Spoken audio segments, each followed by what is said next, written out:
इसका असर ये है, पहली बात तो कि शिक्षा, बेरोजगारी और अपराध ये गया का मुद्दा नहीं है, ये तो पूरे बिहार का मुद्दा है, उसमें गया में भी प्रमुखता में है। आपने कहा कि इसका क्या असर पड़ा, असर ये है कि पहली बार बिहार में चुनाव के 3 महीना पहले चर्चा क्या हो रही है कि भाई पलायन कैसे रुकेगा। प्रशांत किशोर और यशवंत जो कह रहे हैं कि पलायन रोक दिया जाएगा, क्या ये संभव है कि नहीं, इस पर तेजस्वी यादव भी बोल रहे हैं, लालू जी भी बोल रहे हैं, सम्राट चौधरी भी बोल रहे हैं, जदयू वाले भी बोल रहे हैं। तो पहली बार यहाँ बात हो रही है बेरोजगारी की।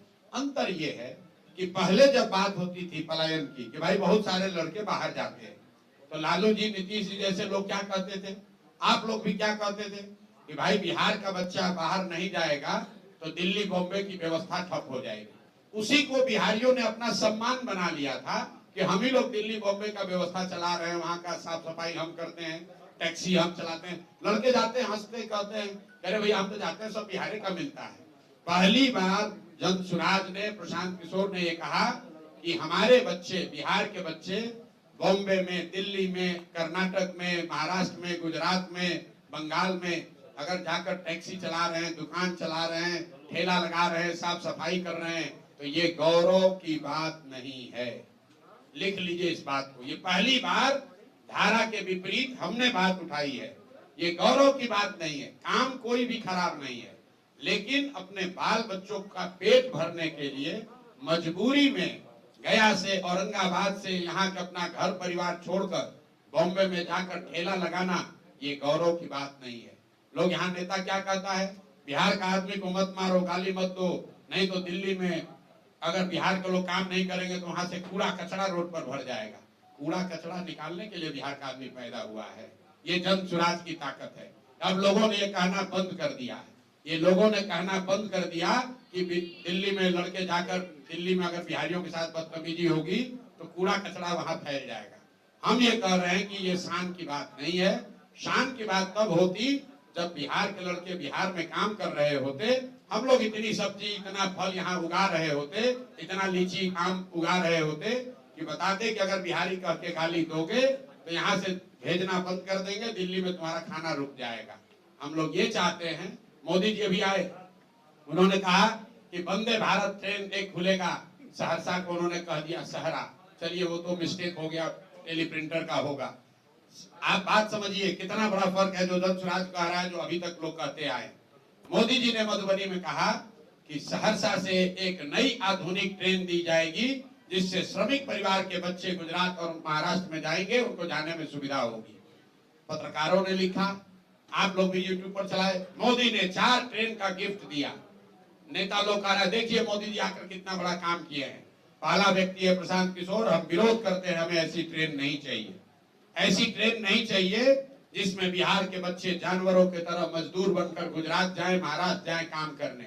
अरे आपको ये भी नहीं समझ में आ रहा है मोदी जी क्या कह रहे हैं कि श्रमिक परिवार के बच्चे, मतलब पूरा बिहार का जो बच्चा है वो श्रमिक परिवार है, और वो श्रमिक परिवार के आपके बच्चों को गुजरात में जाकर नौकरी मजदूरी करने के लिए आपको ट्रेन दे रहे हैं। आप जितने पत्रकार बंधु लोग हैं, जरा जाकर मोदी जी का स्पीच देखिए।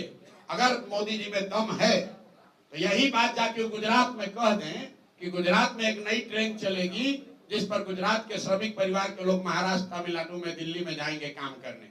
वो कह सकते हैं ये बात, ये सिर्फ बिहार में कहा जा सकता है।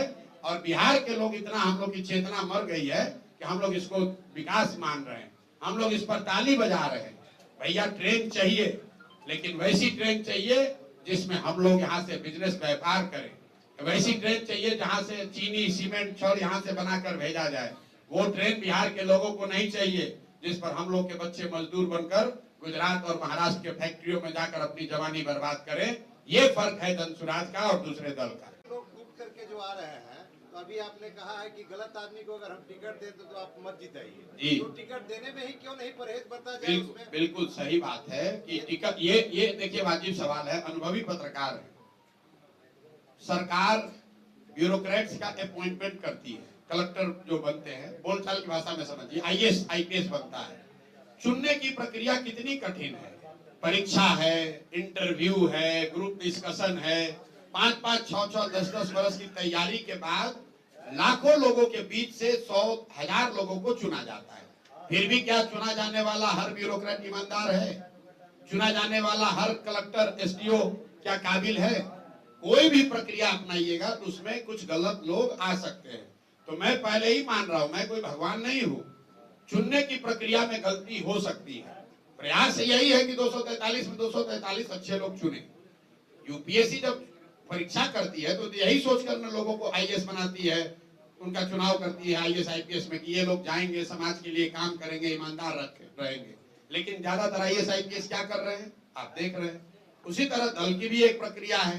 हम लोग अपनी ओर से हर प्रयास करेंगे कि अच्छा से अच्छा आदमी को लड़ाया जाए। लेकिन मैं आपको, जनता को अपने से ऊपर करके, ये अपने प्रक्रिया से ऊपर करके बता रहा हूं कि अगर हम लोग की प्रक्रिया में कोई दोष हो भी जाए, कोई गलती से टिकट पा भी जाए, उसको वोट मत दीजिए, उसको हराइए, क्योंकि जब चुनाव जीते न जीते बिहार जीतना चाहिए, ये संकल्प है। क्योंकि आप चुनाव के समय क्या होता है कि बहुत से जो दल, अभी दो दल है बिहार में, एनडीए और महागठबंधन, उसमें जब टिकट उनको नहीं मिलता है तो वैसे लोग भी आपके यहाँ एंट्री करेंगे। क्या वैसे लोग? मेरे भाई ऐसा है कि जो पहले से हम लोग यहाँ बैठने का जगह नहीं है।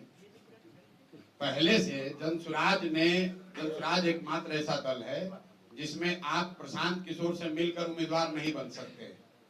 आपको बाजाप्ता आवेदन देना पड़ता है, 21,000 रुपया जमा करते हैं, उसके बाद क्षेत्र में आप अपना पोस्टर बैनर लगाते हैं कि आप संभावित उम्मीदवार हैं।